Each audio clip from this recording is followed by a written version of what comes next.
I don't know exactly where it is. I think it's on this page, I think. Yes.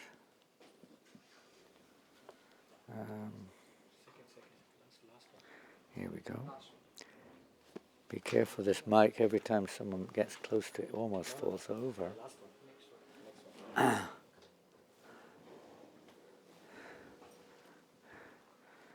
So this very famous song compiled by Srinivasacharya, which is Sad Goswami Astakam. I'll make it more stable, Maharaj. Pardon? I'll make this more stable. You're going to make it more stable.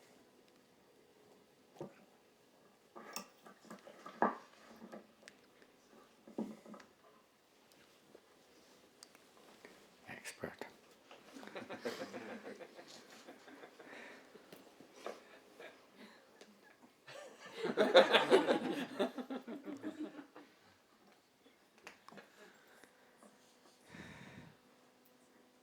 And in this song we often sing the second verse actually of this song. I don't know if things are going to go onto that screen over there. Perhaps they are. Is that what happens? No. No, it doesn't. Okay. If it is pre-planned, we can do that. If it is pre-planned, it can be done, but not on the spot. We will sing. We won't sing the whole song because it's quite long, but we will sing a couple of verses. This is compiled by Srinivasacharya, and Srinivasacharya was in the next line after the six Goswamis, more or less, and follower of Jiva Goswami, and so on, and Gopal Bhatta Goswami, and he wrote this song in, say, glorification of, as well as recognition of, and describing the glories of the six Goswamis of Vrindavan, who are the six gurus of this. Today is Madhavacharya today? Madhavacharya or not? Tomorrow. What is it today then? I get confused. My calendar, I don't have a calendar for this part of the world. My calendar is, everything is one day in advance of here. In France it was yesterday, and everything's one day different, you see. So today is Vishamashtami, also of course in many ways is one of our six gurus, teaching us pure devotional service. Living examples. And we can also learn from him Varnashram principles and so on, but especially his example of pure devotion. But Rupa Goswami has compiled many literatures for our guidance. Srinivasacharya talks about this and sings about this and sings about their devotional practices and so on, for our benefit and for our purification, as well as our real revelation. So he's known generally as Abhideya Acharya, one who's focusing primarily on the process, the transformative process from being a neophyte, in whatever form it may be, from basic affinity to some kind of religious practice of some kind, up to a practicing devotee, materialistic pakita bhakta, through the stages of devotional service to the stage of pure unalloyed devotional service in its various forms, which is described in the Nectar of Devotion. So he's describing that, and Prabhupada says here that that means the six Goswamis, very scrutinizingly studied all the Vedic authorized principles. I missed a line there. Very scrutinizingly studied all the Vedic scriptures in order to establish the cult of Chaitanya Mahaprabhu on the authorized principles of Vedic knowledge. It's not just their own revelation, their own pure realizations, or their own intellectual conclusions. They base it on the Vedic standard. It's always measured against the Vedic literatures and so on. They're not concocting, speculating in any way. Prabhupada says the present Krishna consciousness movement, these are the words of Prabhupada, this is in the preface of the Nectar of Devotion, and he says here the the present Krishna conscious movement is also based on the authority of Srila Rupa Goswami Prabhupada. We are therefore generally known as Rupa Nugas, or followers in the footsteps of Rupa Goswami Prabhupada. It is only for our guidance that Srila Rupa Goswami prepared his book, which is this book, Bhakti Rasa Amrita Sindhu. And some of you, I believe, are studying this book at the moment as part of your Bhakti Shastri, is that correct? Who is studying this? You're part of the ongoing course. So some of you graduated beyond that. Are any of you studying Bhakti Vaibhav or Bhakti Vedanta? You're doing Bhakti Vedanta or Bhakti Vaibhav? Vedanta. So Prabhupada writes in the early days of ISKCON, I don't know, 1970 or something, that one who has actually passed the Bhakti Vedanta can begin to initiate disciples. So we know the motive over here. Be careful. I just unenrolled. He's just unenrolled. Okay. And Prabhupada wrote that even way before all this. Whatever, nobody knew anything practically, or very little. I see question marks in the book and different things underlined here. I think we briefly spoken on why we're called Rupa Nugas. I mean, what does Rupa Anuga mean? What does Rupa mean? I mean, yes, simple, you could say, form. Yes, so. But what's Anuga? Followers. So we're followers of Rupa Goswami. That's that line. And here Prabhupada says he's particularly prepared this book. I don't know if you do go beyond, but on Bhakti Vedanta you go beyond the first 19 chapters or not? When do you study the rest of it? Back to Sarvabhauma or what? I don't think that they're studying. They're not studying it, huh? I'm surprised. Yeah. And we used to read this when I joined the movement when I first came in 1971. We were reading, I think it was like chapter 58 of the Nectar of Devotion, something like that. I don't know how many chapters, I can't remember. What is this? No, not 58, but maybe something like 39, something around that level. That's what we were reading every day in the class. And almost everybody had been in the movement at least 3 days. And we're reading, And nowadays, chapter 19, okay, that's it. Finished. Interesting, huh? Because then we had five or six classes every day in the temple. Every day. As well as 7 hours Harinam Sankirtan on the street. That's what the temple was. We had Nectar of Devotion class, Ishopanishad class, Bhagavad Gita class, Srimad Bhagavatam class, and song class, if you want to call it that, 30-minute songs every day. Learning songs. Every day. We had no Guru Puja, we had no Tulsi Puja, they didn't exist in form of, arti. Lots of reading and chanting. There was no time for extra reading. Prabhupada said 2 hours is enough a day. If you sit in classes 5 times a day, which everybody did, you pretty much, and nobody had a book of their own. Nobody. Computers, mobiles, Kindles didn't exist.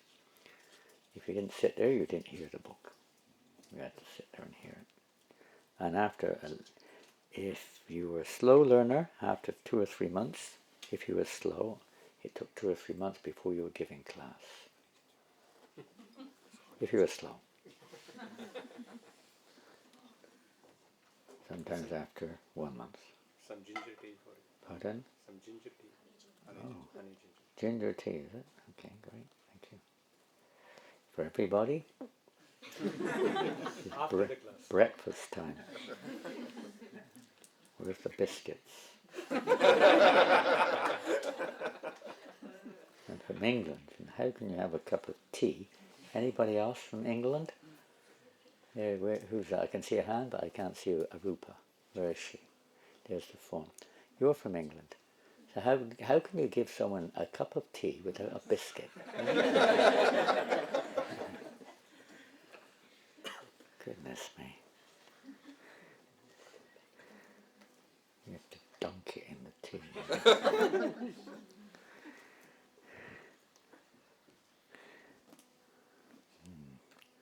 Prabhupada saved us.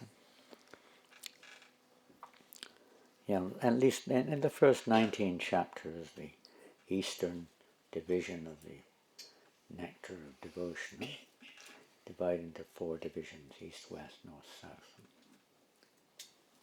And the Eastern division is basically the practice of sadhana bhakti. But it's meant to lead us to, let's say, the stages of bhava bhakti and prema bhakti. But maybe that will come later, let's see. So, Prabhupada, just to finish this little reading of the preface, or preface, whatever you call it. Bhakti Rasa Amrita Sindhu. So what is Bhakti Rasa Amrita Sindhu? Prabhupada summarized it as the nectar of devotion, isn't it? Literally speaking, it could be clearly said that's what it means. Bhakti, of course, means everyone knows what bhakti means, don't they? At least theoretically. What does it mean? Bhakti? Maybe she's a little young yet to catch that one. I don't see so many young-bodied devotees here today as usual. Perhaps they're still sleeping. Where are the tent men? Where are they? They're staying in a tent somewhere. Just isn't that just as I mention his name, he arrives. He's very quick at responding. They all flew out of the tent like I hope they weren't frozen to death last night. I found it quite chilly last night. They're staying in tents even when they're 2 children. It's a good example. Save money, I guess. So what does bhakti mean? Everybody must know. Come on. There's some scholars here who've studied maybe the first few chapters at least. What chapter are you on? 3rd chapter, I think. Pardon? We are on 3rd chapter. Oh, you're very beginning stages.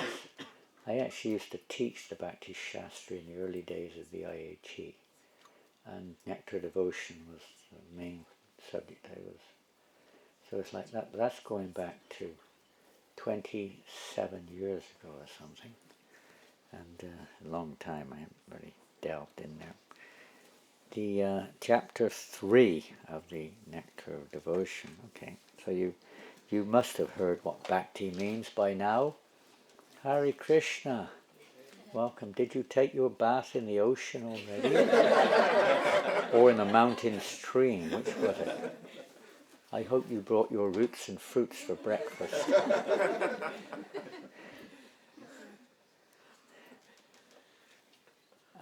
What is bhakti? Oh, it's a very difficult question. Special reward for anyone who can answer this. Does anyone know? I mean, anyone has heard this word bhakti? What does it mean? Is it a trick question? Is it a simple question? Devotion service. Okay, that's a simple answer, isn't it? Devotional service. Prabhupada reduces the term devotional service to be specifically directed to Krishna, doesn't he? Because people can use the word devotional service in so many. Word bhakti is in many languages of the world, and it does have a relationship in most cases to service. in most cases, but it doesn't mean devotional service. And they may say, Durga Bhakti. You'll say Durga Bhakti, Shiv Bhakti.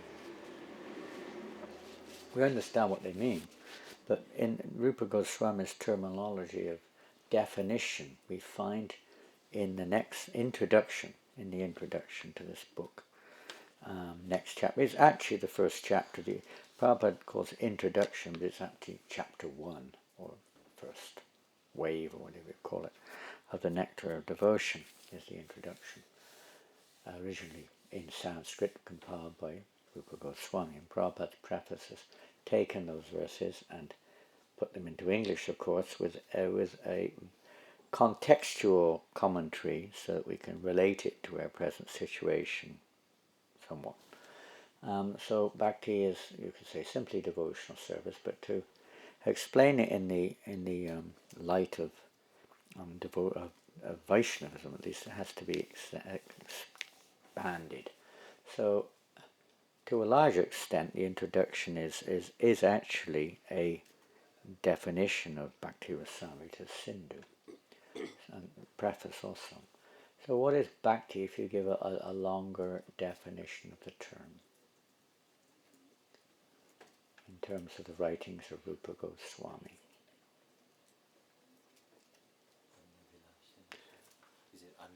See, those living in tents can understand this. Say clearly, Bhakti, what does it mean?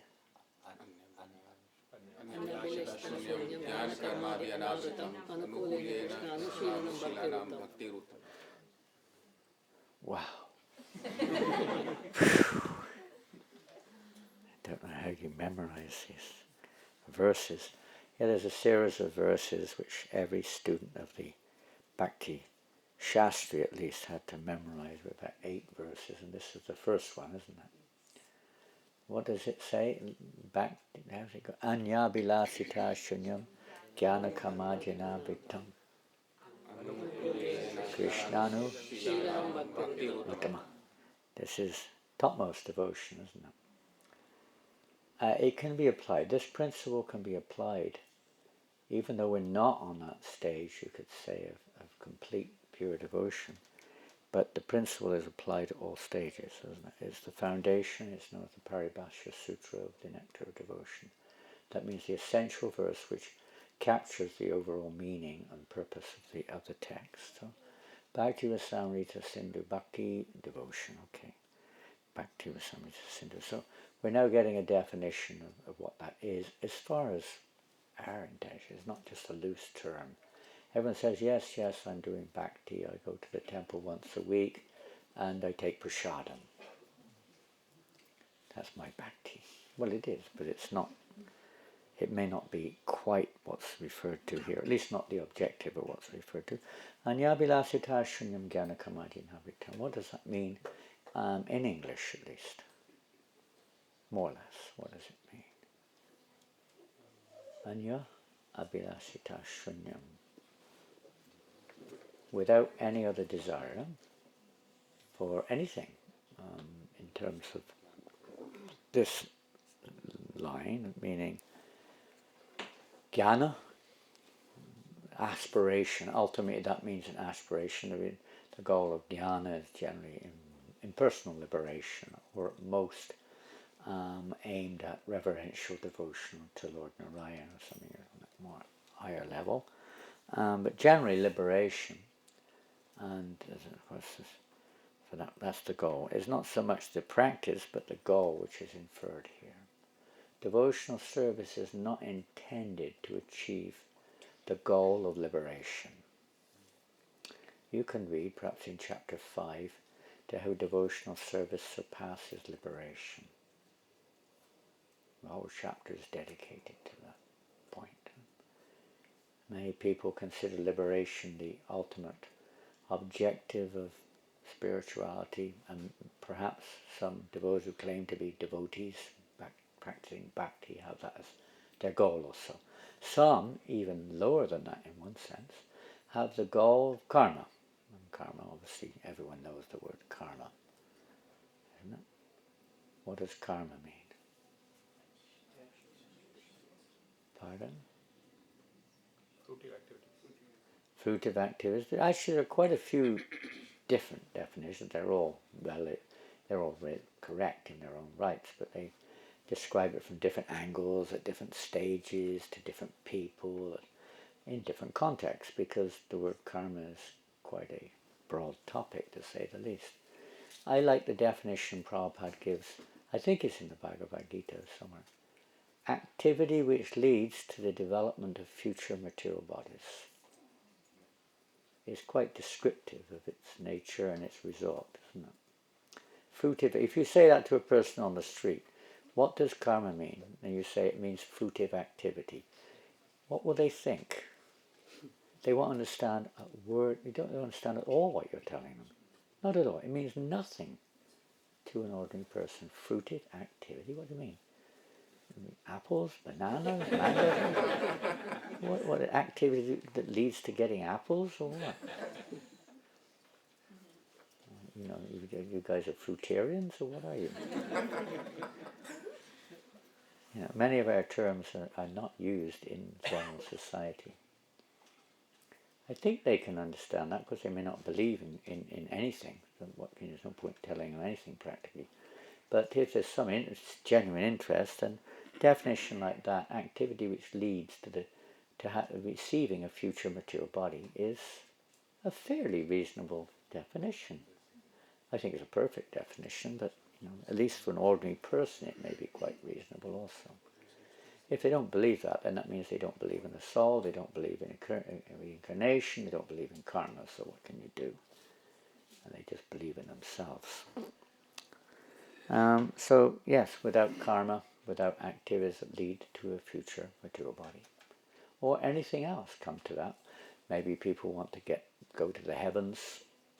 Maybe they want to become freed of bad reactions. I don't meet many people who want to be freed of good reactions. Do you meet many people like that? Please save me from my sinful reactions. Forgive me for my sins. Most people don't know what a sin is. They define it according to mundane morality, basically. What is the real definition of sin?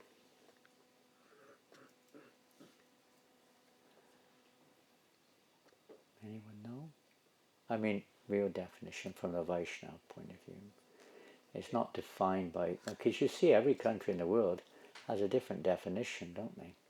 If you go to one country, it's a sin. In another country, it's not a sin.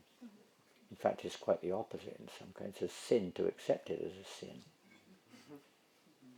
You get punished if you accept it as a sin. In other countries, it is the opposite. So it's not a very absolute definition which we have in this world of a sin.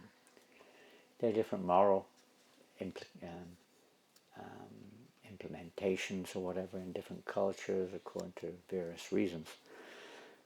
But they're not really an absolute. What's an absolute definition of a sin? Which obviously, if we're looking towards the absolute, if we're trying to reach the ultimate goal, then we should know what the rules are in reaching that absolute goal. So what is an absolute sin? Alright, is it, so as you mentioned in Vaishnava terms, would it be anything that is against the will of Krishna? You could define it like that, couldn't you? Any activity undergone with an intention separate from pleasing Krishna. You could define it like that. Perhaps, I don't know what you think, but that sounds a pretty descriptive way of understanding sin from a different perspective. It's a perspective not based just upon relativity. It includes relativity, but it's not based on it. Because it basically means every single thing we do, even if we're feeding poverty-stricken people, opening schools and colleges, if it's not done solely in the light of the next section, anukulyena, favourable to Krishna, pleasing to Krishna. Now you can argue those points, that's all right, you can do that if you want, we're not going to go there. But in principle, anything which is undertaken independent and we can get closer to the mark there. Independent can be brought in. Independent means you may have a nice sentiment to serve Krishna, but it's independent. That's getting quite far down the line, you could say, but it is. It is still tinged with this tendency to do it my way. It was a famous song. Some of you who are over 80 years old will remember it. I did it my way. I can't remember, was it some famous, in the 50s, some famous musician? Huh? May have been Frank Sinatra. See, he's maybe in a previous life. One of those famous American singers. I did it my way. The whole world is based on it, isn't it? Even Mode of Goodness. I did it my way. We did it our way. You did it your way. We don't like your way. We like your way. If you don't get out of the way.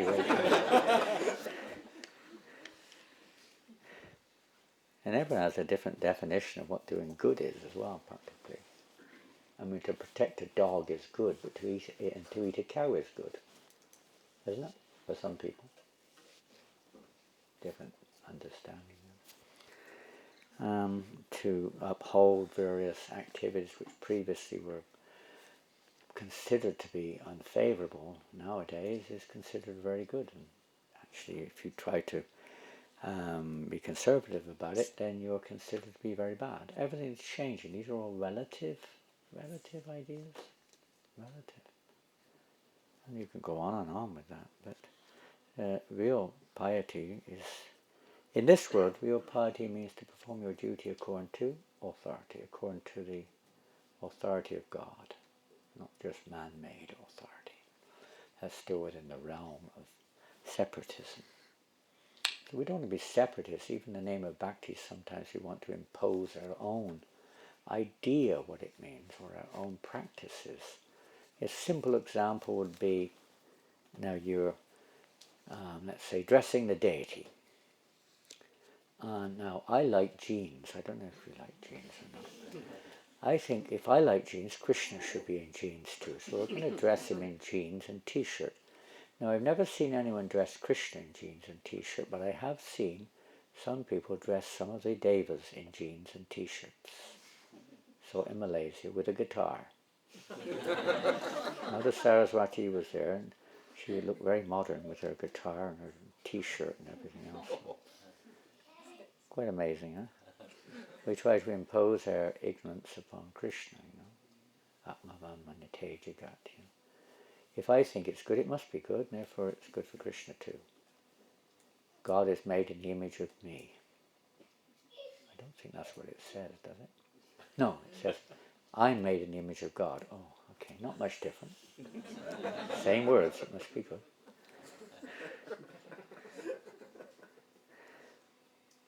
And we don't impose. We try to find out what is pleasing to Krishna, don't we? Is it pleasing to Krishna to, let's say, offend devotees? It must be, must be good. I know. I like doing it. It must be good. Criticizing devotees must be really good. I think that's a good occupation, isn't it? It must be. They deserve it. I'm doing it for their purification.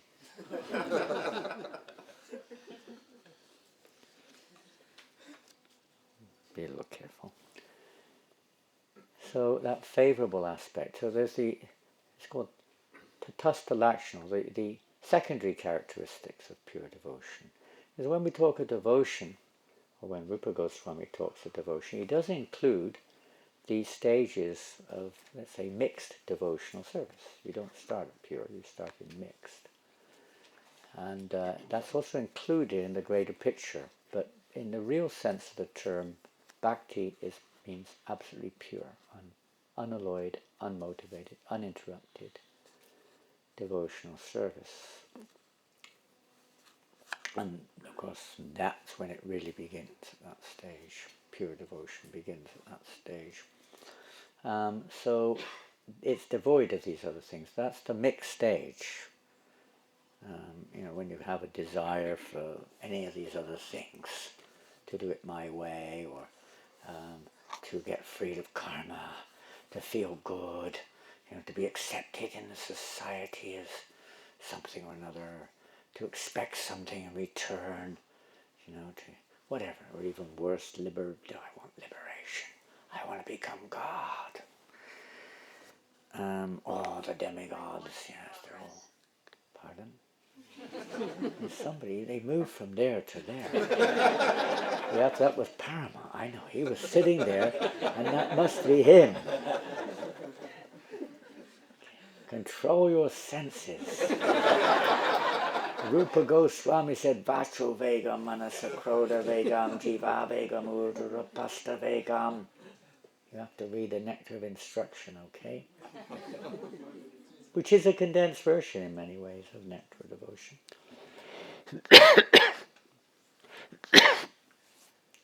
Yes, so all these other things, you could make a long list if you want, but we're not going to go down the list of various other mixtures which we have in our devotion, our duplicity, and which is a very nasty one, we try to put on a good air, and inside we're very motivated by our own agenda or our own interpretation of things.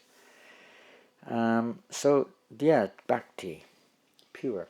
So what is the Svarup? Svarup means constitutional, the real, the primary characteristic of pure devotional service. What is it in its absolute sense? There's no question in the absolute sense of thinking, I've got to avoid karma, I've got to avoid jnana, or trying to go there. It doesn't exist. In the primary stage of pure devotional service, what is that characteristic? Second part of the verse, Rupa Goswami's Paribhashya Sutra. What is the second part? Anukulena, which we touched just now. There's pratikula and anukul. What is pratikul? Unfavorable. Unfavorable. It's not difficult to understand. There's things which are unfavorable to you and things which are favorable. It's not difficult. Krishna's a person. He's not an object. He's not a combination or a form of our mixed desires or something. He's the Supreme Person. He has his own personality. So devotional service means to find out. To actually find out what he wants and to execute it. To practically apply it, isn't it? If you want to love somebody, devotional service, sometimes people say love. It means love. Bhakti means love. It's true in another way, but we have to understand deeper what that means. And Prabhupada describes that in the preface. This rasa, this loving relationship with Krishna, bhakti rasa. It means loving devotional service, not just activity, but in the mood of love. And we have to understand what love means. It's not just a sensual interaction. Or, if it satisfies my senses, we call that love. I love you because you satisfy me. Something like that. That's not what it means, but that you have to read in the preface. So, bhakti. So, yes, this mood of finding out, or this practice of finding out what Krishna wants and trying to mold ourselves. We're not the Krishnas. Many people have a preliminary, it's a neophyte stage of thinking God is basically my servant. He's meant to provide for me. I'm a child. He's the father. It's definitely connected, but it's a very preliminary understanding of God's relationship, or our relationship with God. That he is the provider, which he surely is. But, you hope your child will go a little bit beyond that, don't you? When your child, say you're 90 years old and your 70-year-old child's still coming to you every day and asking you, can you feed me? Can you give me some money? I want to go to, I don't know what you want to do. Go and get a toffee or get a lollipop or a biscuit or something. You don't expect that from your 70-year-old son or daughter. You expect them to grow up a little bit. Or they're still expecting you to take them to the toilet. They're 22 years old, to feed them with a spoon. Of course, Indian mothers, they often do this. They do feed their 70-year-old son with a spoon. Isn't it, sometimes? They want to sit him down, and he's like the CEO of Microsoft or something, and they want to sit him down and feed him, Isn't it? Some Indian family, too. Yes. Mothers and mothers, But in principle, you expect them to grow up.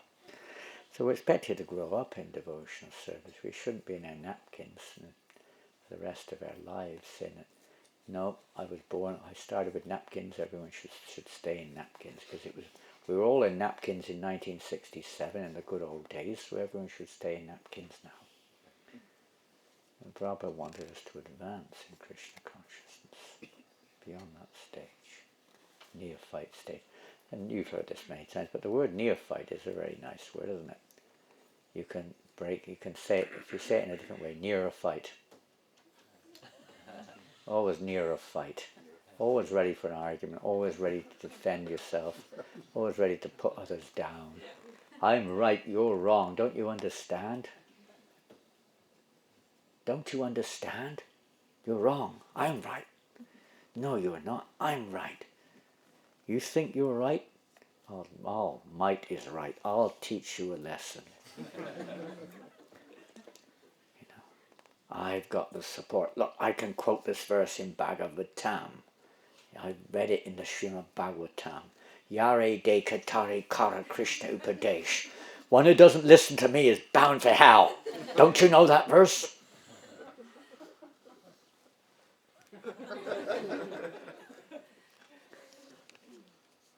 You might hopefully a little bit more shastric in defending yourself. Won't go down very well. You won't win the argument. But anyway. Whatever it is, I have the position. Listen to me. Bow down, mister. Bow down. Or else you'll get it. Hopefully we're not like that. Sometimes we get carried away with it. This is not very favourable. We're here to become servants. And find out what Krishna wants. And it's massive. The whole topic of Nectar of Devotion is based on that principle. Anukulyena, favourable, that which pleases Krishna. This whole book is based upon that. It's not just a matter of getting your Bhakti Shastri. No, Prabhu, I am a Bhakti Shastri. Listen to me. I have studied the Bhakti Shastri. Who's the teacher here? Who's the teacher? Where's the teacher? I studied under Ambarish Maharaj. I am superior to you. And then when he was teaching? She's superior to you. Ananga is superior. When I was teaching Bhakti Shastri, it's changed now, but frankly speaking, at least 75% of the students in the courses in 1988, 1990, maybe, I don't know, it was on and off here and there, were on their last legs. They were sent to the VIG as a last hope that they would survive in Krishna consciousness. And many of them were like that. They like had some who were like intellectual whiz kids, and others, where's Prasad?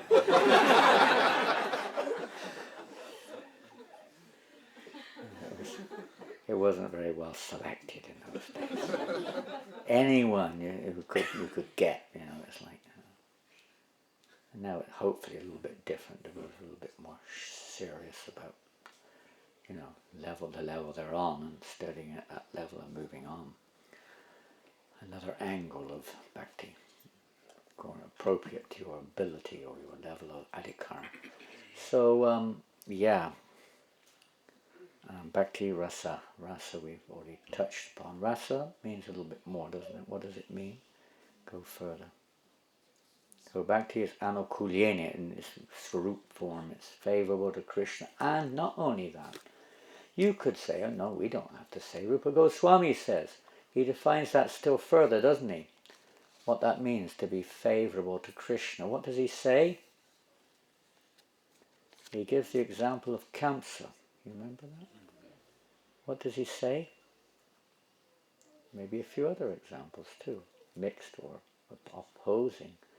Kamsa, would you call him a pure devotee? He was always thinking of Krishna, wasn't he? Practically more than the practicing devotees. The modern day Kamsa is this Richard Dawkins. Have you heard of Richard Dawkins? Anyone heard of him? Have I got it right? Richard Dawkins, isn't it? What's he most famous for? He's a leading atheist. He's a leading atheist, but he's written a few books, hasn't he? What is the book called? Most famous one. The God Delusion. The God Delusion. He can't get God out of his head, you know. This is the funny thing about many of the atheists. They talk a lot about God. Heck of a lot. At least the big ones. Because they're just like the demons. They know about him, but they hate him. They want to kill him. But they can't, damn it, we've got to get him out of the... But they can't get him out of the picture. Even the book is full of God consciousness in one sense, but it's not favourable, is it? You can do that. I mean, Prabhupada in 1975, 74 maybe, when the German government tried to, destroy the Hare Krishna movement totally in that country. And there was no end of propaganda from top to bottom against the Hare Krishna movement. All the newspapers were full of aggressive articles. The television, Hare Krishna this, Hare Krishna that.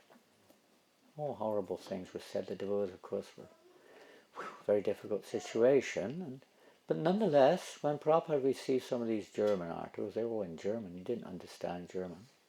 All he could see every other line was Hare Krishna, Hare Krishna, Hare Krishna, Hare Krishna. He said, this is a very, very good article. In about 1 hour, the German authorities informed every single citizen in Germany about Krishna. In the previous 7 years, maybe 1% had kind of cottoned on. And in about 1 hour, everyone in Germany was talking about Hare Krishna. It's unfavorable, but still, ultimately we see Kamsa's devotional service, Putana's devotional service. Was it favorable?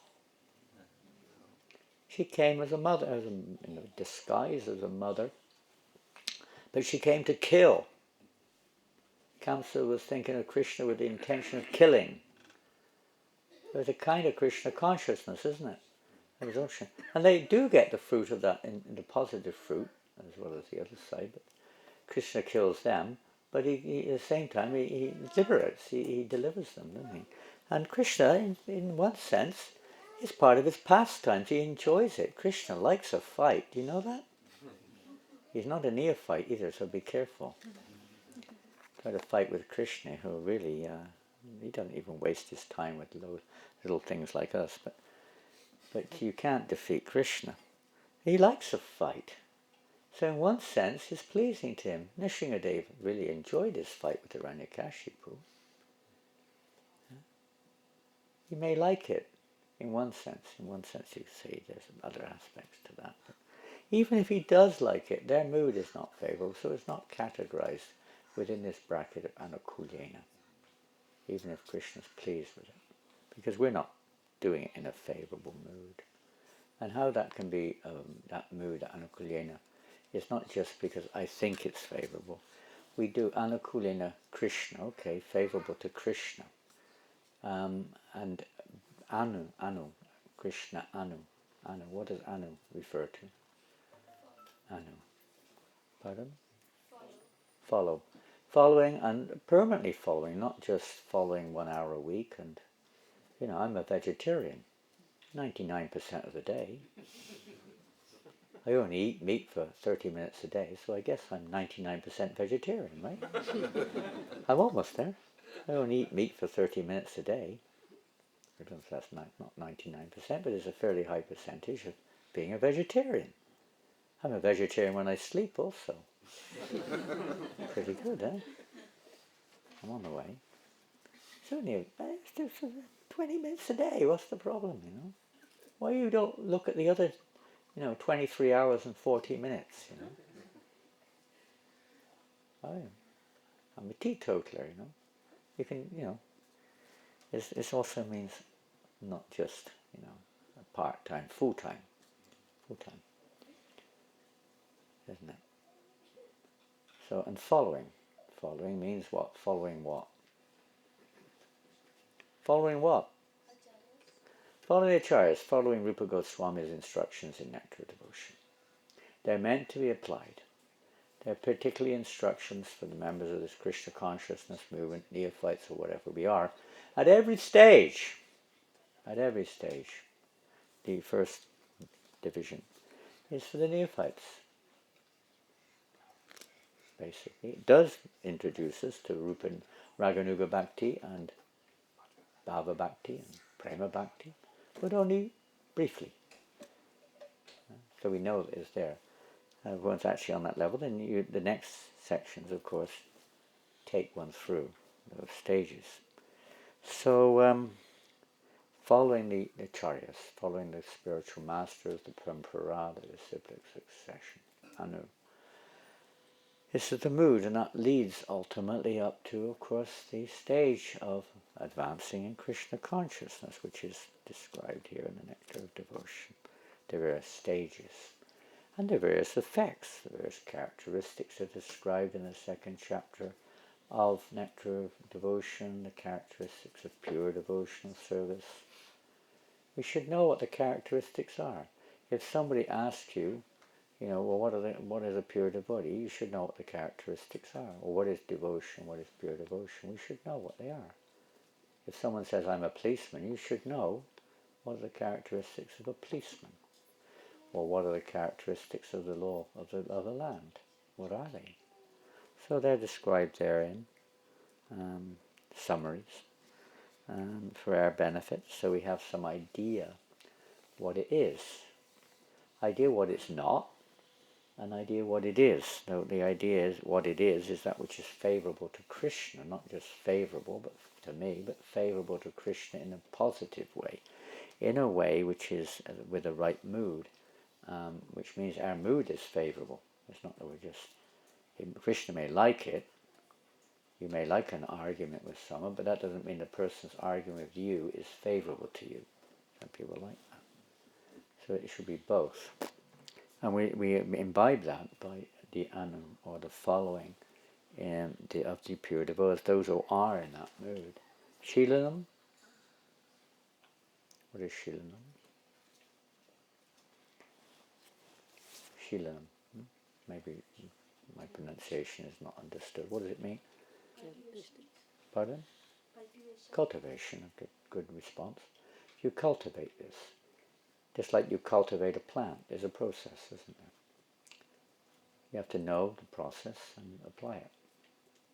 You have to have the right seed. You get the seed from the pure devotees. They give you the seed. Otherwise, and they also teach you where to plant it, how to plant it. It will be different in different climates and so on. Where to plant. If you're here to try to plant a mango seed, will probably not be very effective. I don't think you can grow mangoes in Wellington, can you? Can you grow mangoes in your garden? No? You might be able to grow them in a big greenhouse or something, some kind of hot house or something, I don't know. It's a process, and there's also the association, in other words. Nectar Devotion also is very, gives clarification or on how to associate and who to associate with and so on and so forth. So it's also important. Shilanam, cultivating this process of Anukulina Krishna. Shilanam. And topmost, this is the definition of topmost devotional service. And that definition can be applied in every situation, maybe to different degrees, but in every situation. And that's the introduction of the nectar of instruction, nectar of devotion rather. That's the most important verse in many ways of the nectar of devotion. Is based upon that principle. So Prabhupada said the nectar of devotion. So bhakti rasa amrita. Bhakti rasa, devotion, loving devotion. What's amrita? Nectar. We're all after the nectar. Isn't it? I like that word, nectar. It can also refer to eternity, eternal. We did a program the other day in Christchurch, the first evening. I can't remember whose house it was in now. Love. Pardon? Oh, it's in Love's house. It was in his house. Yeah, so there you go. Half of the, practically speaking, nectar of devotion, because his name is Love, so that's Rasa. And his street was called Amrita. Amrita Lane. Lane means, the path, so you can say cultivating. So, and there was Bhakti there, so that was the personification, that program of Bhakti Rasa Amrita Sindhu. So you just go there in Christchurch and you fulfill the intention of the whole nectar of devotion. His name's Love. Huh? Am I right? I'm right. Not bad. And his wife was Priyanka? Priya. Very dear to the Lord. Huh? So amazing. The name in Christchurch, there's a village, a town now, Rollaston outside of Christchurch. The road was called Amrita Lane. Can you believe it? Amrita. Amrita Lane. Nectar. We had a bit of nectar there. And it was nice. I guess it was a nice program. I don't know, the people seem to enjoy it. So, Bhakti Rasa Amrita. Amrita, this nectar. Of course, everyone's after bliss in this world, isn't it? Love and bliss. I really love you. And, a week later, I really hate you. And it's bliss. Taste the bliss, Prabhu. The bliss balls. They have a sweet called a bliss ball, isn't it? You make bliss balls for the university? Are some of you distributing prasadam at the Wellington University or whatever it's called? Huh? Ladies, maybe? I don't know. We don't distribute prasadam at the university? Do any of you go to the university? We do, but those who go there at the university now.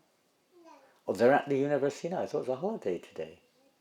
As far as I know, they're still open. Waitangi Day is university's open?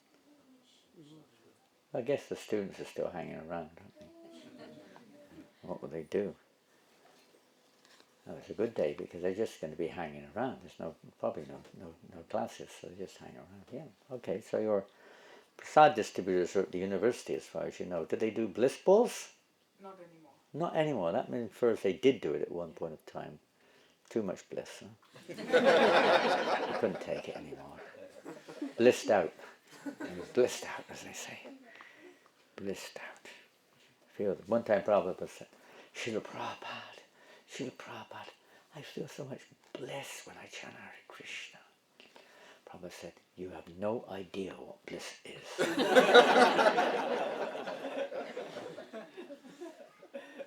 Some little reflection is there. Real bliss is not some conditional state. It's eternal. Amrita also means eternal. It's not something you get from some drug or some movie or some, winning the lottery or something. You're drunk. Whatever. People think they get bliss. It's an eternal, it's a result of our connection with Krishna in loving devotional service. Rasa. Bhakti rasa, not the mundane rasa. Prabhupada talks in the preface a lot about mundane rasa. Mundane relationship. Rasa sometimes described in different ways. A mellow relationship. As well as the taste, sweet taste. You take a fruit, and I never knew what a mango tasted like till I was about 23 years old. I'd never heard of them till probably when I was 17 or something like that. We never heard the word mango. didn't exist in England. At least I never knew of its existence. There were maybe some Indian shops, but we never went there. So we didn't know about mangoes. But mango is often said to be the king of fruits.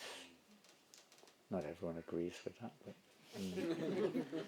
many people, Prabhupada himself, I think, mentioned that mango is like the king of fruits, so it is a king of fruit. I don't know who the emperor of fruit is. The king of all kings. We have a fruit in Malaysia. It doesn't grow in many places. It's the rarest fruit, I think one of the rarest fruits. I've never seen it anywhere. You can't really buy it because as soon as you pick it, you've got to eat it within about 5 minutes. It just... And you've got to pick it at the right moment. There's like... all the trees around are full of birds waiting for that very moment when it ripens. And they just... devour it. They just call it golden fruit. There's no... I don't think there's a... I don't know if there's a name for it. There must be. But I would say that's the nicest fruit I've ever tasted. We have it on our farm in Malaysia. At least they did have. I don't know if they've still got it. I don't think they've got it anymore. But they used to have it. So sometimes we would, be there at the right time, just as it's ripening. It's probably the closest material thing I've ever tasted to Amrita, probably. And mangoes, sweet mangoes, if you go, what is the month? No, it's not the right month coming up. If you go to India, or many parts of the world, but let's just use India as an example. Let's be in Andhra Pradesh, for instance, in May. Some of you are Telugus, or Telanganus, or whatever you call it now. Are you Telugu or Telanganu, or whatever you call it? What are you? You're from Visakhapatnam side, or where are you from? Okay. If you go there on that coast, or somewhere in that area, around May, it's mango season. And the mangoes are just, I don't know if it's every year, but times I've been there, they've just been everywhere. There's like, every other cart, they street carts, piled up with mangoes. I don't know what they do with them. There's just millions of mangoes everywhere, like 5 rupees a kilo or something like that, Crazy. And, they're so soft. You just break a hole in the end, and if you're really into ice, you put an ice cube in your mouth and just suck it through the ice cube. And that's it. There's nothing left but seed and skin. Everything's juice. You just tap it a little bit on 4 sides and boom, it turns to a liquid mango. You can just imagine how, we hear in the Bhagavatam about, rivers of mango juice. Mangoes bigger than elephants fall into the ground and boom, all full of juice. As this age goes on, there'll only be pip, only be seed, no juice. Just seed and some skin and some kind of skinny stuff inside. Which you're going to try to get something out of it. But the juice in the mango is you don't buy a mango for the skin, do you? Give me the pip, give me the seed. Oh, you might plant it or something. Okay, maybe that works. But otherwise, you don't buy the mangoes. You buy them for the juice, isn't it? The juice is the rasa inside the fruit, which really counts, isn't it? That's the fruit, isn't it? The rasa. And every fruit's like that. Oh boy, this has got a horrible taste. It's the rasa, the juice inside it, which is what you're taking in, and you define it as good or bad or whatever, bitter, sour, sweet. You often fruits nowadays are not what they used to be, in general. So the rasa, the taste, is what you're looking for. Everyone's looking for a taste. Prabhupada describes this, doesn't he? Everyone's looking for a taste. You have to get a taste.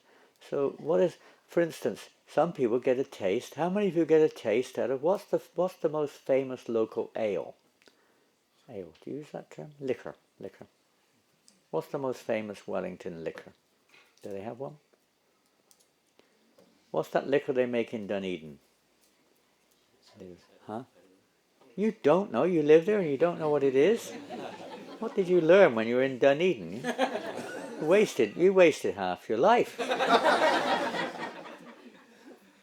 Come on, some of you must know very well what the most famous liquor is. What's the pardon? Spites.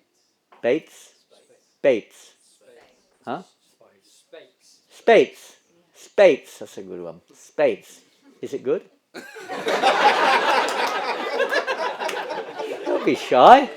Don't be shy. I like Arkles when I was a kid. Is it good? How many of you have tasted Spates? No one's going to put their hand up. Even he's not going to put his hand up. I know. I'm sure he takes his daily spate. Why do you drink your spate? Hey mate, why do you drink spate? It's great. Spate is great, mate. Don't be late for your spate. What do they get out of drinking spate? Come on, Parama, you're a man of culture. You were a gentleman before you joined the Hare Krishna. You must know all about these things.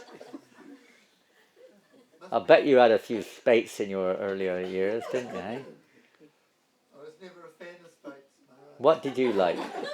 Where did you get your taste? I was a tui. A what? A pooey?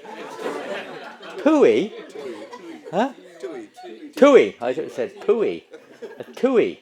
You were a tui. That's a bird, isn't it? A tui? What is tui? This is a local beer as well. Okay, tui. That's why nobody answered when I said space. You're all tui fans. Okay. Tui. Why did you drink tui? A tui or two. Not even one. A tui or two? Or three, or four, or five, or six. Why you drink? But I liked the tui Maharaj because it was a little lager and not a full body brew. It was a bit lighter. So you prefer the lager? You're gonna lesson today on fine gentlemanly life. Probably every devotee should be a gentleman, so you should know this. So you liked it. It satisfied you. People are satisfied. They feel satisfaction. It may be a relief. It may be something developed. It may be something which they have, but they feel some pleasure, don't they? They won't spend their money if they don't get a taste out of it. The taste may have various reasons. It may be social pressure. It may be with the intention of impressing somebody to get a job, or getting a date with a girl or a boy or something, whatever it is, making yourself look like a man. How many tuis can you down? Cool, you're just a sissy. You're drunk after one tui. You're just a dude. You measure like that, isn't it? The more you can drink, the more people think you're a man, right? And you feel good, It's a kind of a rasa, but it's not really a favorable rasa to Krishna, but it's a rasa. Everybody probably said no one can do anything without a taste. Well, at least they may try, but ultimately, everyone's trying to get the taste out of making money, getting power, being in a position, getting a family, buying a new car. How many of you got Lamborghinis outside there now? Come on, be honest. Tesla car. Who's got a Tesla? We were in a Tesla the other day. My God. Ooh. What nectar we were experiencing.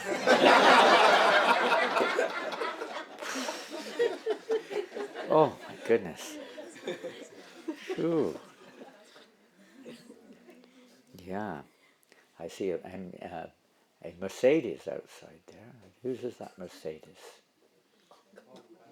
Pardon? Whose is it? Huh? Some Mercedes car, I think. Here? Whose is that car? Who? Omkar. Where is he? You have a Mercedes? I thought you were a brahmachari.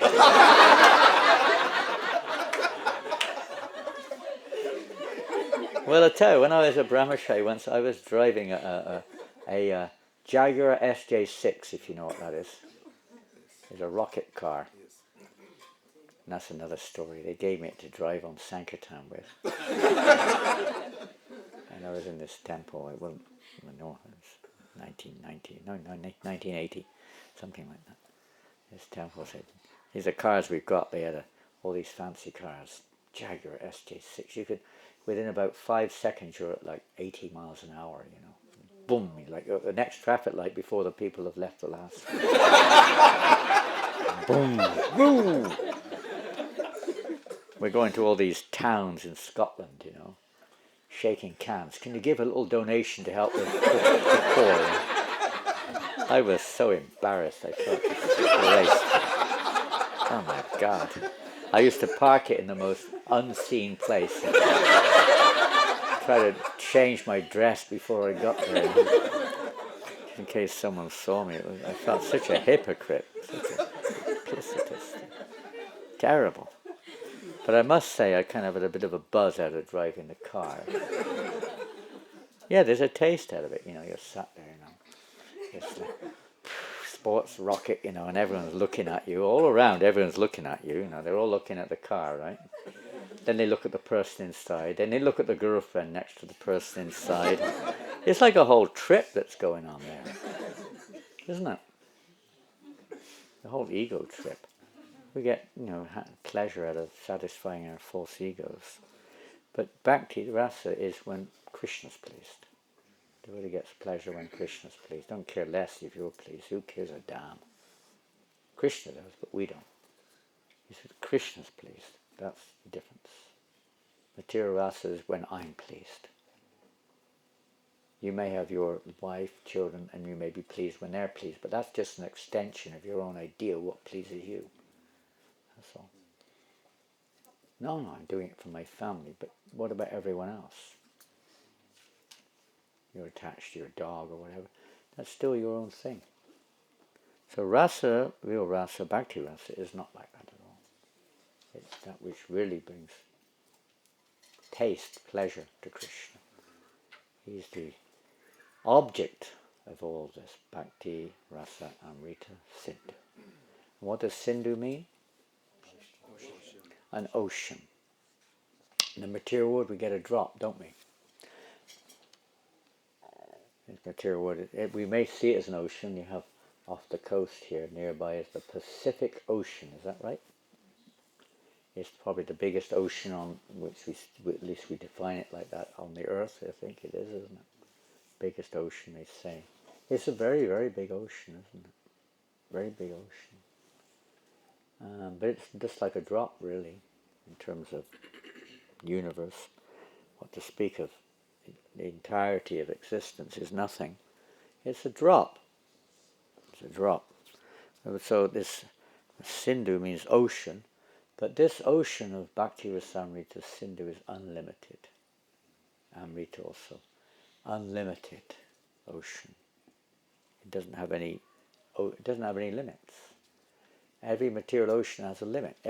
Even if you do get some taste, you've got some good karma for some reason or another, and you're in a good position, you've got a lovely family, you're wealthy, you're well respected, you're healthy, you're knowledgeable, you're handsome, beautiful, you have no legal problems, you have a very good temple president, everything else, you're in a very good position.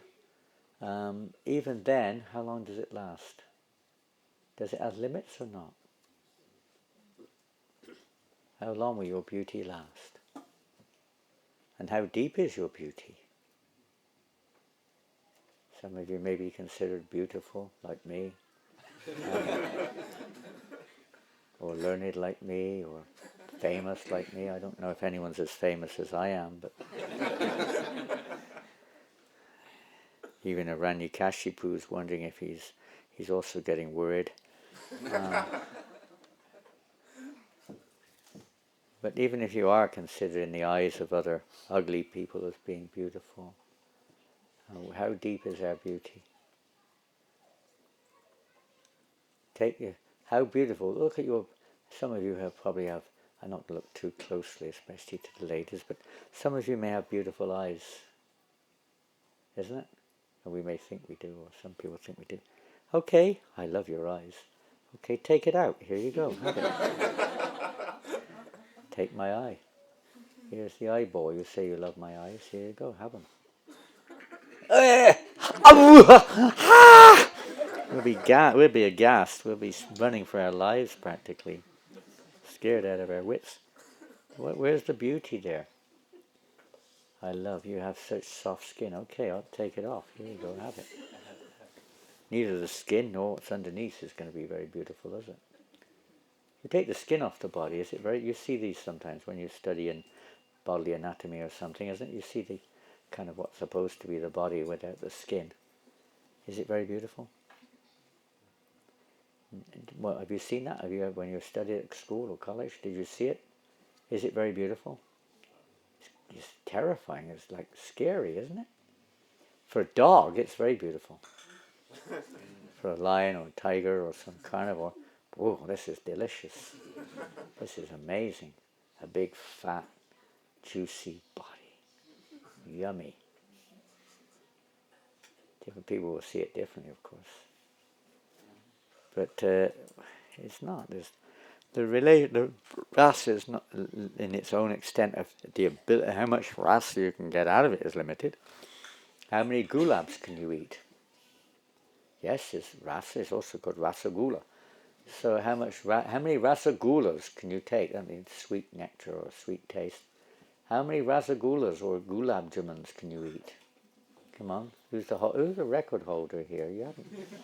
You have to know that indicative of the most advanced devotee who can eat the most gulab jamans. Come on, I'm just so I can't remember all these things, but the lounge, whatever it is, Gora Lounge, Bhakti Lounge, Bhakti Lounge. At the Bhakti Lounge, who's the record holder for gulab eating? Come on, I'm sure you have gulab contests. You haven't lived otherwise. There's a finger, a thumb, not even a finger, a thumb pointing. What's your name? Trent. Pardon? Trent. Tret? Trent. Trait. Trent. Are you good at eating gulabs? Not really. He's pointing at you. He's trying to defer to the fact that he is the one. What's your name? Sean. What is his name? What's your name? Sean. John? Sean. Sean. Are you from Ireland? Irish background? No, it's the other Sean. S-H-A-U-N. H? S-H-A-U-N. S-H? Sean. Oh, different, no? In Ireland they say S-E-A-N. Sean with a flip on it. Sean. Nice. So anyway, let's say that Sean is this champion gulab eater.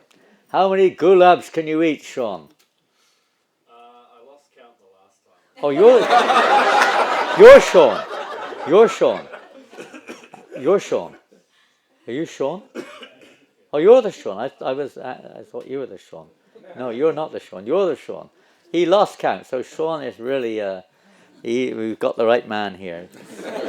How many gulabs have you got in the kitchen right now? One only. Zero. Oh no. Spoil sport. But then maybe you can eat. You know who the world record holder is? Is Subbalakshmi here today? No. Mother Subbalakshmi? Is she not here? Oh, she didn't come. Huh?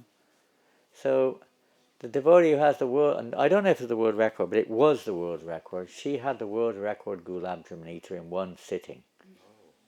She was from Melbourne. She ate about 125 gulabs at one sitting. And they were good gulabs. They weren't little ones. Matages, so don't. This is more than equal rights here with the gulab eating. She thrashed all the men. Even Kurma was left in the dust. Left in the gulab juice. He drowned in the juice. He never lost his weight since that. He's a very good friend of mine. Kurma is a wonderful, wonderful devotee. But how many there's a limit. You can only go so far. And of course, not only a limit in time also. time is limited. Ability to taste is limited, but spiritually there's no such limit. It's unlimited. Unlimited. Amrita Sindhu is unlimited ocean of nectar. So enter into that ocean of the nectar of devotion. But the taste comes. Let's say, for instance, we give you a mango now. Will you feel good? How many of you would like to have a nice sweet mango right now? Yes, not quite sure what's coming next. There's a catch here. But generally speaking, most people like mango, generally. It's my favourite fruit. I don't eat it, but it's my favourite fruit. But most people like mango. But is it enough just to have the mango in your hand? Wow, such a beautiful mango. Soft skin.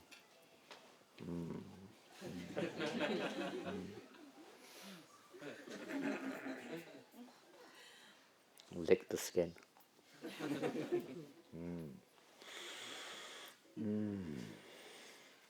What a smell.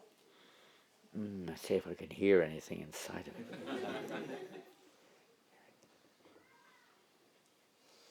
No. If you don't know what it is, you might think it's another kind of tennis ball or something. You don't know. You have to take the juice, don't you? If there's a mango and I just give you the skin, you'll say, this mango's a horrible fruit. You want the juice, you've got to taste it. The nectar of devotion is not just something we study, it's something we're meant to apply in our lives. This is the shilam, applying that. Applying it. You won't get the taste otherwise. The famous saying, I think George Harrison, he didn't actually write it, Shamsundar wrote it, but George Harrison agreed to what he wrote. The taste of the pudding is in the eating. You know it? The taste of the pudding is in the eating. Last night, the devoted house, Arjuna Priya, is that his name? Arjuna Priya, I don't know if he's here this morning, maybe he's not here. Recovering still from last night. Arjuna Priya and his wife, I can't remember his wife's name, Rati Manjari, and her team made apple pie. You like apple pie? I'm an apple pie freak. Brought up on apple pies.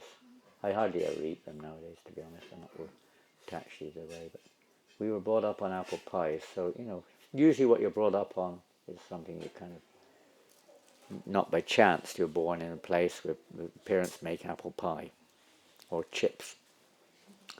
So she made apple pie and custard, a traditional English dish. I think that's the prime English dish, isn't it? Apple pie and custard, probably. They're not famous for their culinary arts, but apple pie and custard is one thing they're quite well known for, right? What was your name again? Gokuli? Gokulila. Gokulila. Where in England are you from? Lancashire. Whereabouts in Lancashire? You can't remember? That's a holy place. Come on. It's a holy dam. Huh? Wigan. Yeah, Wigan's really a damn hole. I mean, a holy dam.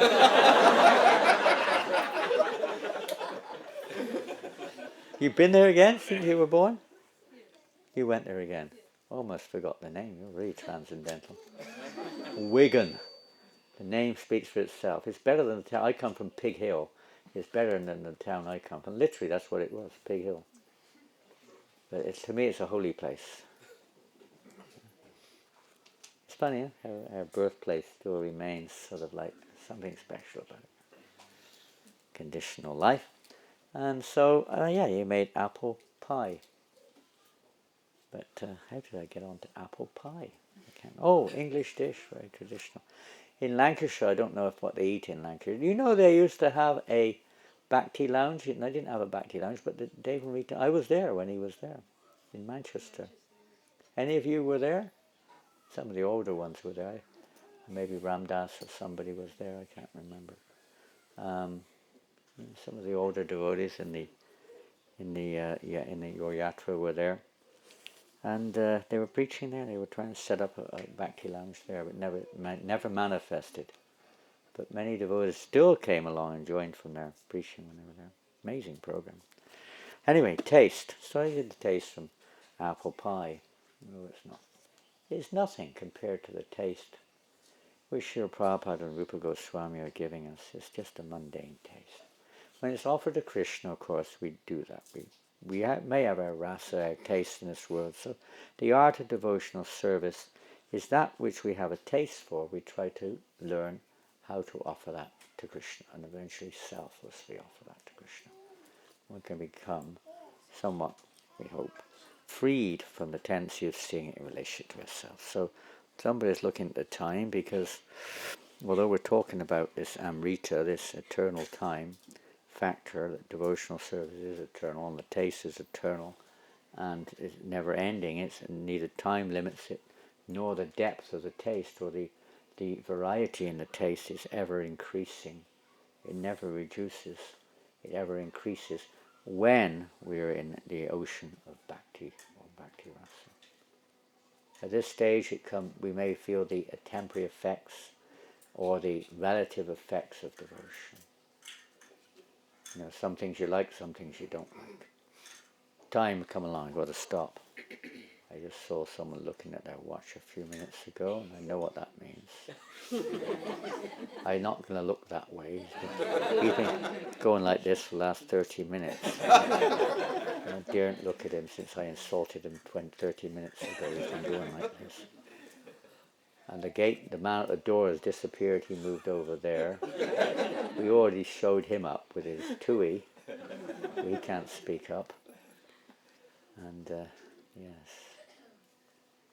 Okay, well I guess it's a time now to enter into the Bhakti Rasa Amrita Sindhu of tasting the nectar which you're always hankering for. Is it? Okay, now we begin the class on Nectar of Devotion. That was the preliminary to the preface. Okay. Preface. What is this? Honey ginger. Hot ginger tea. It's cold now.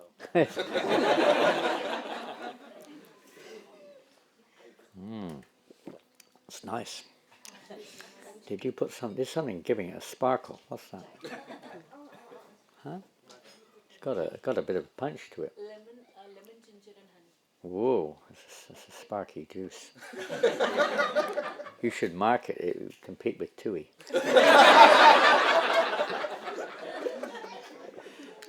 Spate will be left in the dust. Nice one. Very nice. Thank you. Very good one. I don't know. You should give the formula. Tell the formula. It's got a very good spike to it. I don't know what it is. Huh?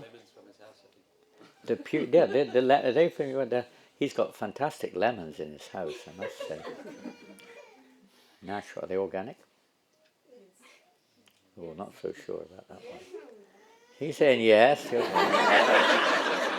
I say after you've all gone, there's going to be a real battle in this room.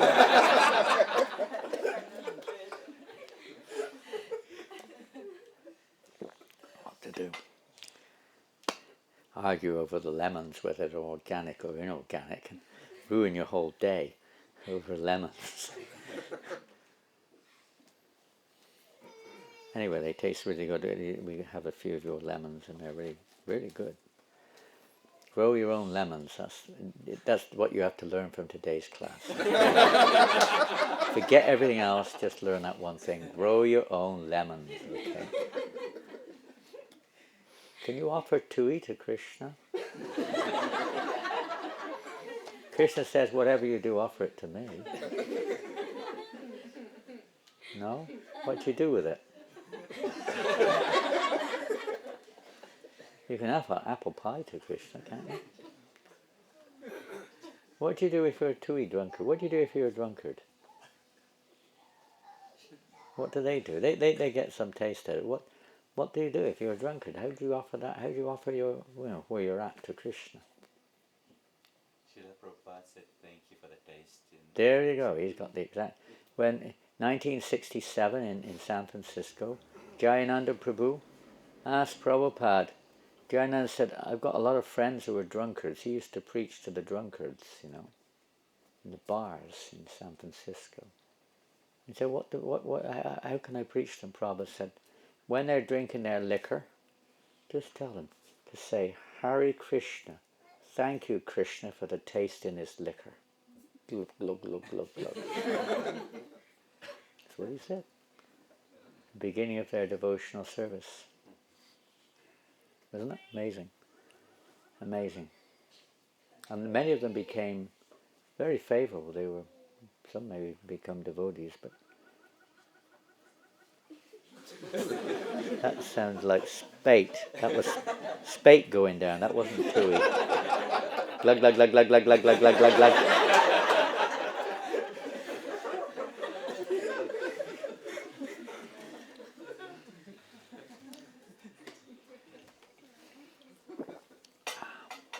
Okay, it's getting late for spate. Anything else? We'll have a kirtan and then we'll move along. Ah, here we go.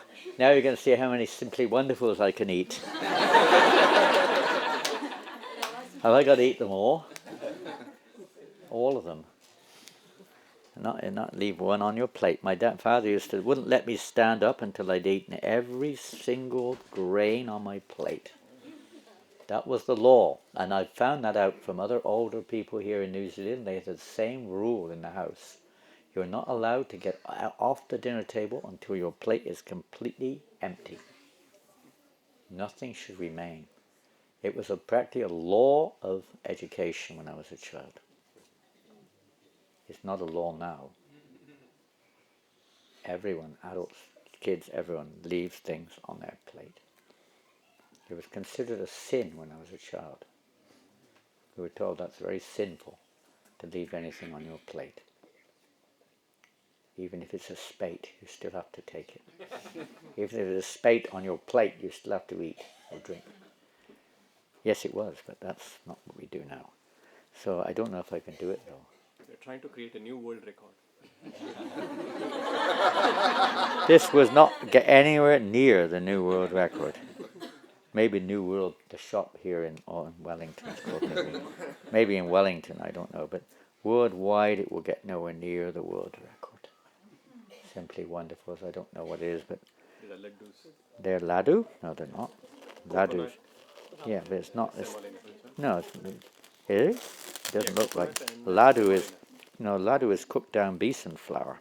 Coconut, no. And There are different kinds of laddus. Well, you use the term general. We don't use the term general. Laddu is a specific sweet.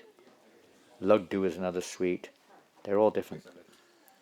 Simply Wonderful is another. Yeah. So in ISKCON, when you say laddu, at least in the Prabhupada's time, it means a specific sweet. This looks like a coconut ball to me. We call them coconut balls. Yeah, I want to do kirtan first. There we go. I finished them already. I looked at them all and I've eaten them all. What we call laddu is my favorite sweet, or used to be. Were you with me when I ate those laddus? How many? How many did I eat that sitting? Oh, 140. 120. I didn't have any more. They were all gone. I would have gone on. Yeah, I ate 2 complete trays of laddu, 70 laddus in each tray, in one sitting. Easy as pie. Wasn't difficult. Not difficult. Maharaj had 120 besan laddus.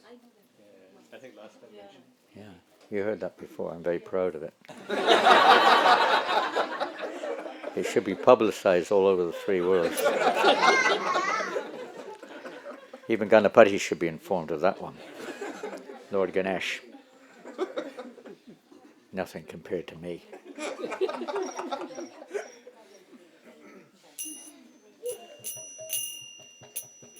Lord Ganesh likes laddu as well. It's hot again. It's hot again, look at that. I like the cold one. have to wait another 30 minutes for it to cool.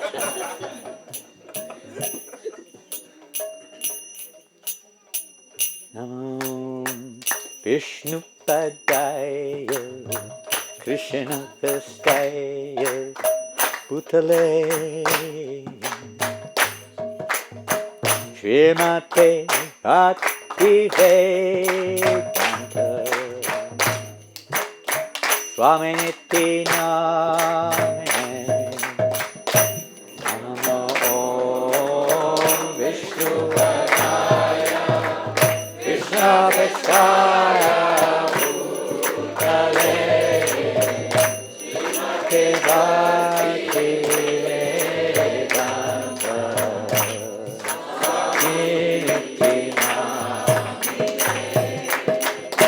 Namaste Saraswate Deve Gauravani Pacharine Nirvasesha Sunyavadi Astrachari Satarine Namaste Saraswati Deve Gauravani Pacharine Nirvasesha Sunyavadi Astrachari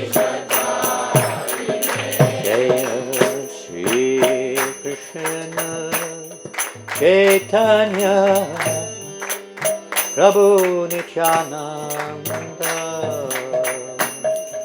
Shri Advaita Gadadhar Shivasadi Gaura Bhaktavedanta Shri Krishna Chaitanya Prabhu Nityananda Shri Advaita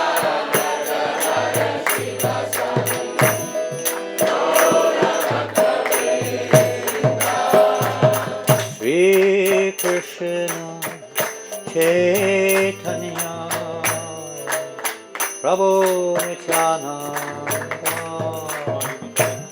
Shri Advaita Gadadhar Shivasadi Gaura Bhaktavedanta Shri Krishna Chaitanya Prabhu Nityananda Shri Advaita Gadadhar Shivasadi Gaura Bhaktavedanta Hare Krishna Krishna Krishna Hare Hare Hare Rama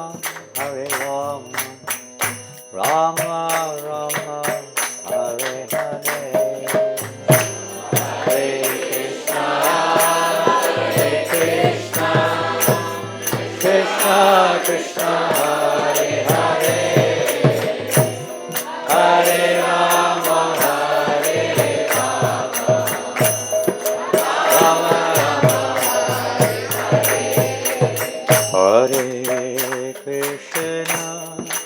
Hare Krishna Krishna Krishna Hare Hare Hare Rama Rama Rama Hare Hare Hare Krishna Krishna Krishna Hare Hare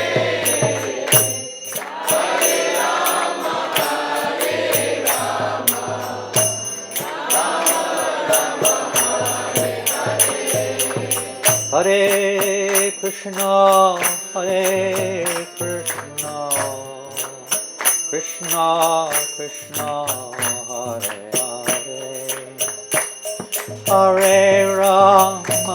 Hare Rama Rama Rama Hare Hare Hare Krishna Krishna Krishna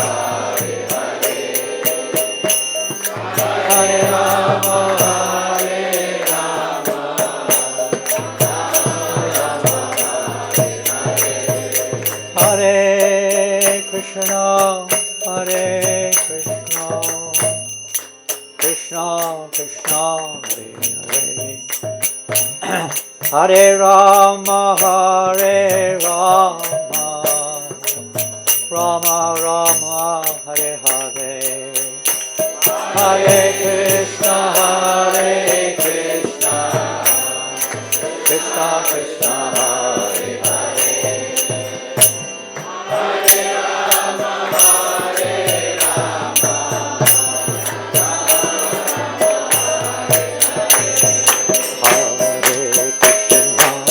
Hare Krishna, Krishna Krishna Hare Hare, Hare Rama Hare Rama, Rama Rama Hare Hare, Hare Krishna,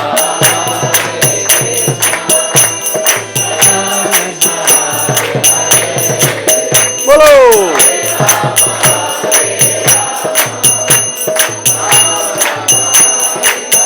Hare Krishna, Hare Krishna, Krishna Krishna Hare Hare, Hare Rama, Hare Rama, Rama Rama, Hare Hare,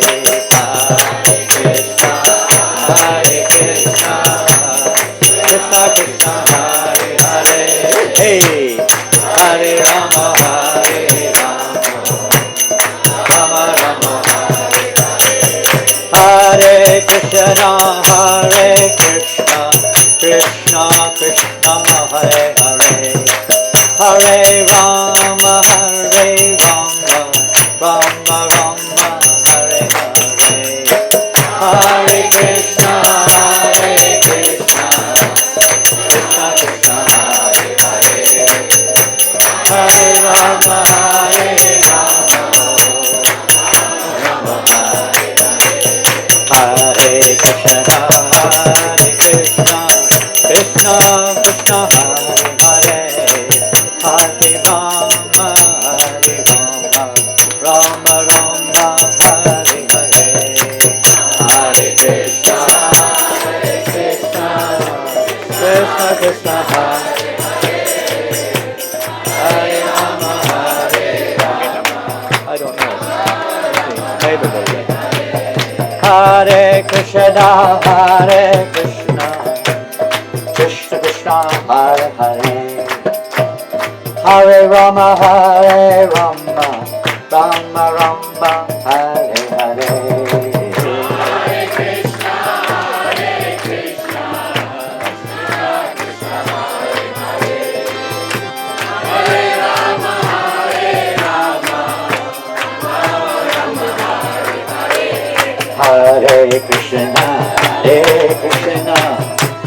Krishna Krishna Hare Hare, Hare Rama, Hare Rama, Rama Rama Hare Hare, Hare Krishna, Krishna Krishna Hare Hare, Hare Rama, Hare Rama, Rama Rama Hare Hare, Hare Krishna, Krishna Krishna Hare Hare, Hare Rama, Hare Rama, Rama Rama Hare Hare, Hare Krishna,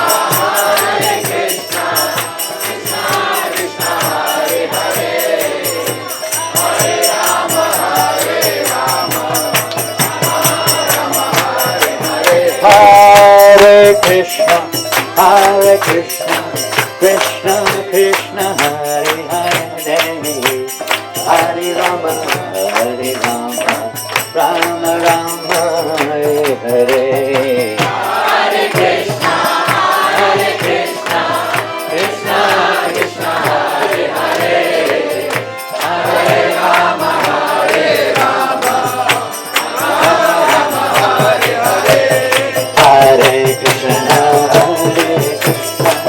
Krishna Krishna Hare Hare, Hare Rama, Hare Rama, Rama Rama Hare Hare, Hare Krishna, Krishna Krishna Hare Hare, Hare Hare, Hare Rama, Hare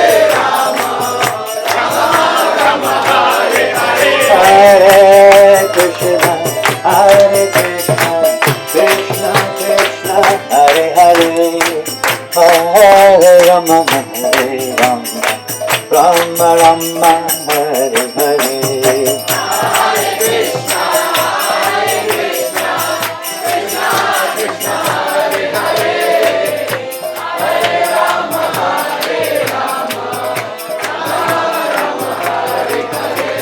Hare Krishna, Krishna Krishna, Hare Hare, Hare Ram, Rama Rama, Hare Hare. Hare Krishna, Krishna Krishna, Hare Hare, Hare Ram, Ram Hare Hare. Hare Krishna, Krishna Krishna, Hare Hare, Hare Ram, Rama Rama, Hare Hare. Hare Krishna, Krishna Krishna, Hare Hare, Hare Ram, Ram Hare Hare. Hare Krishna, Krishna Krishna, Hare Hare, Hare Rama, Rama Rama, Hare Hare. Hare Krishna, Krishna Krishna, Hare Hare, Hare Rama, Ram Hare Hare. Hare Krishna, Krishna Krishna, Hare Hare, Hare Rama, Rama Rama, Hare Hare. Hare Krishna, Krishna Krishna, Hare Hare, Hare Rama, Rama Rama, Hare Hare. Hare Krishna, Krishna Krishna, Hare Hare, Hare Rama, Rama Rama, Hare Hare. Hare Krishna, Krishna Krishna, Hare Hare, Hare Rama,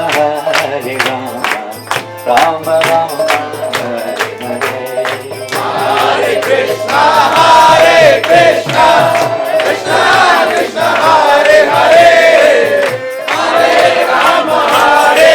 Hare.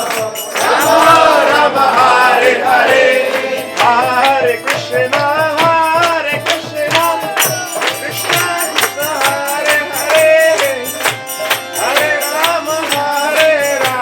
Rama, Rama Rama, Hare Hare.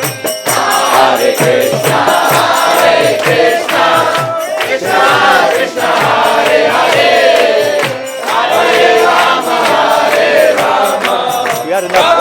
Rama Rama, Hare Hare.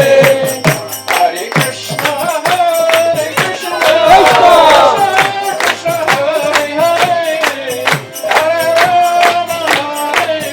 Krishna,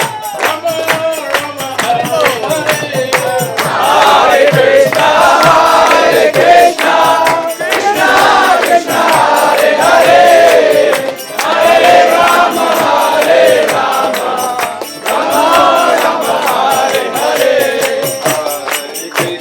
Hare Krishna, Krishna Krishna, Hare Hare, Hare Rama, Rama Rama, Hare Hare. Krishna Krishna, Hare Hare, Hare Rama, Hare Rama, Rama Rama, Hare Hare. Hare Krishna, Krishna Krishna, Hare Hare, Hare Rama, Rama Rama, Hare Hare.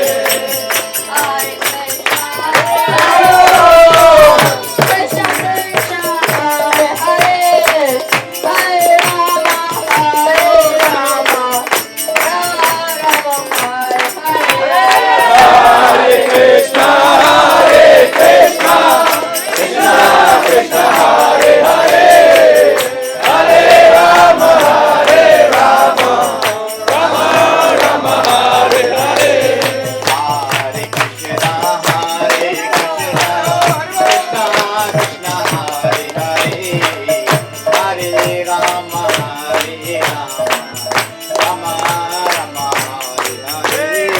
Hare Krishna, Krishna Krishna, Hare Hare, Hare Rama, Rama Rama, Hare Hare. Hare Krishna, Krishna Krishna, Hare Hare, Hare Rama, Rama Rama, Hare Hare. Hare Krishna,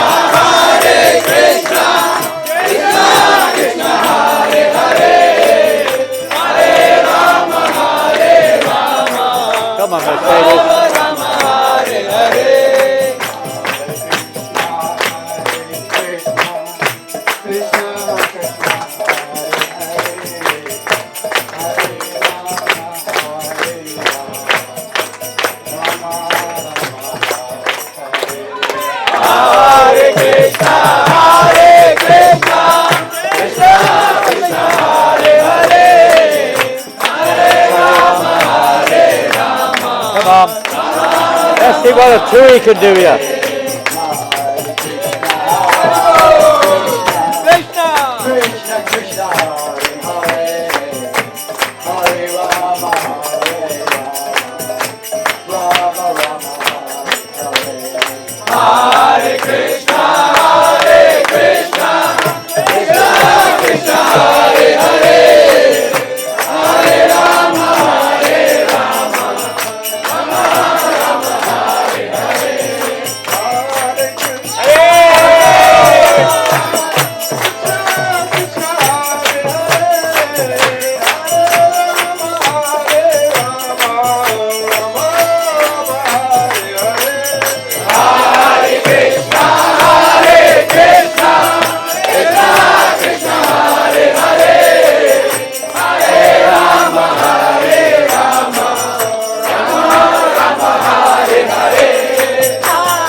Krishna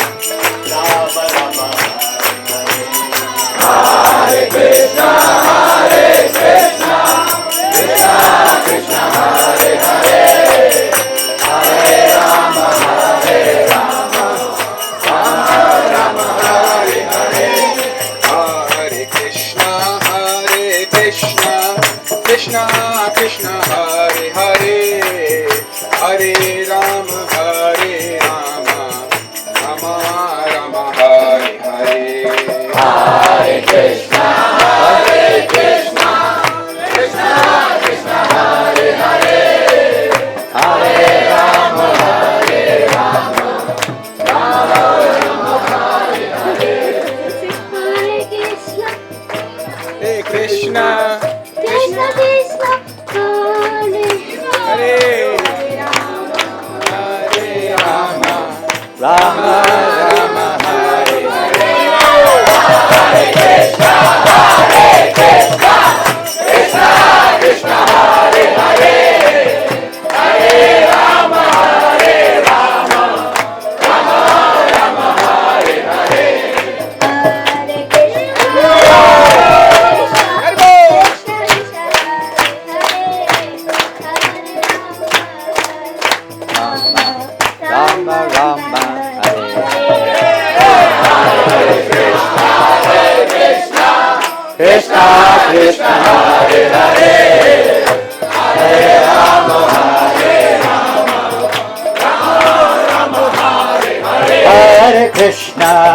Hare Krishna Krishna Krishna Hare Hare Hare Rama Hare Rama Rama Rama Hare Hare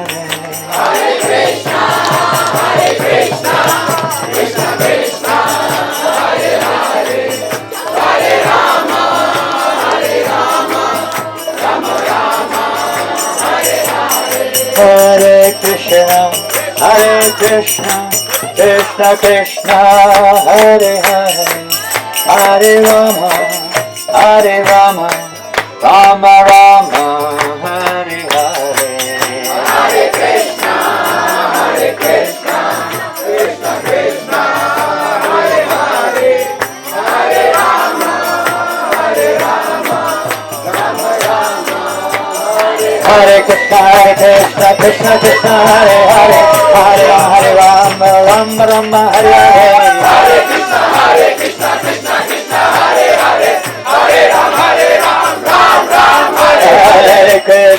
Krishna, Krishna Krishna, Hare Hare, Hare Rama, Rama Rama, Hare Hare. Hare Krishna, Krishna Krishna, Hare Hare, Hare Ram, Ram Ram, Hare Hare. Hare Krishna, Krishna Krishna, Hare Hare, Hare Rama, Rama Rama, Hare Hare. Hare Krishna, Krishna Krishna Krishna, Hare Hare, Hare Rama, Rama Rama, Hare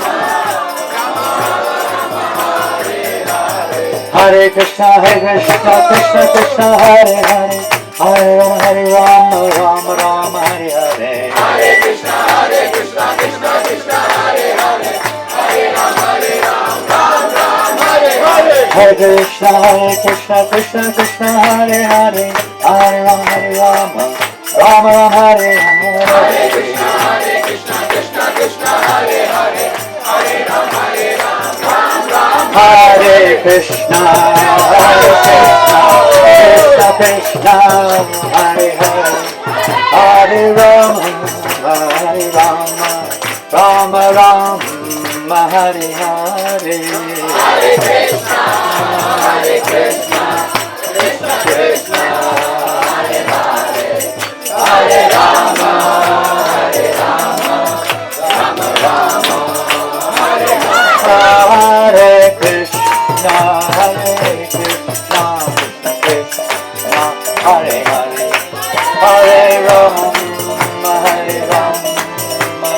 Rama Rama, Hare Hare.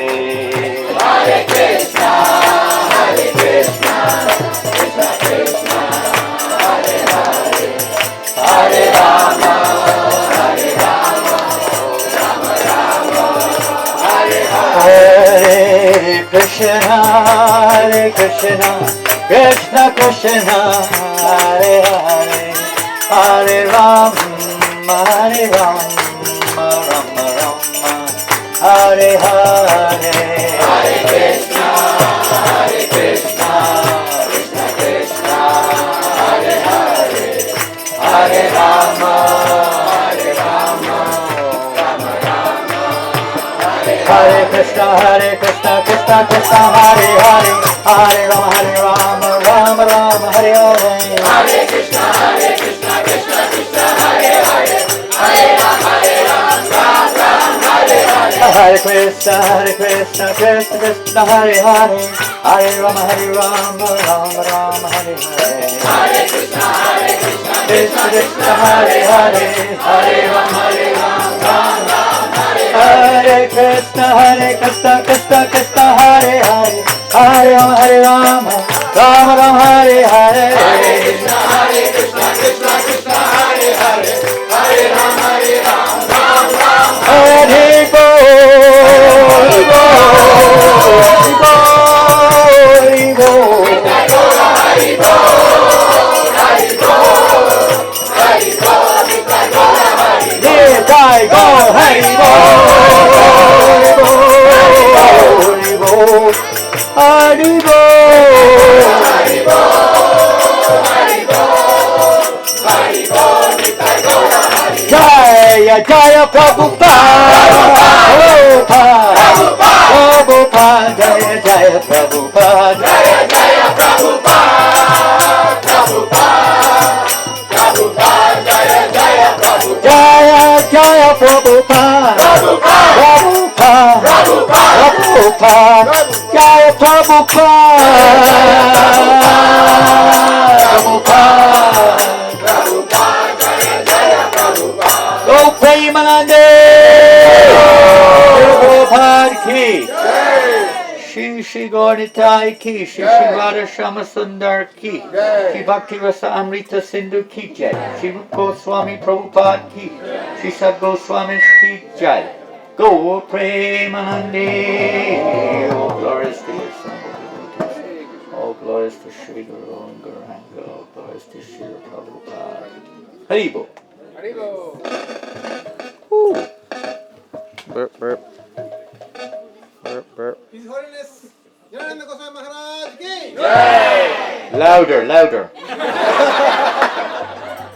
have enough tui this time.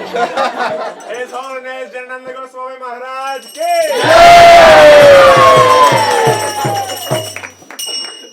See the humility.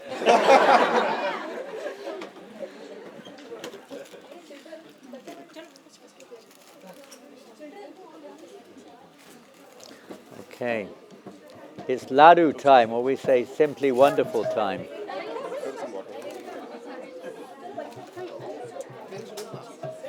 Prabhupada gave the name Simply Wonderful. There they are. It's like halava then, isn't it? Really, it's halava balls made of semolina, isn't it? And coconut. Yeah, so it's halava balls. Halava ball is a halava ball. Is a hell of a ball.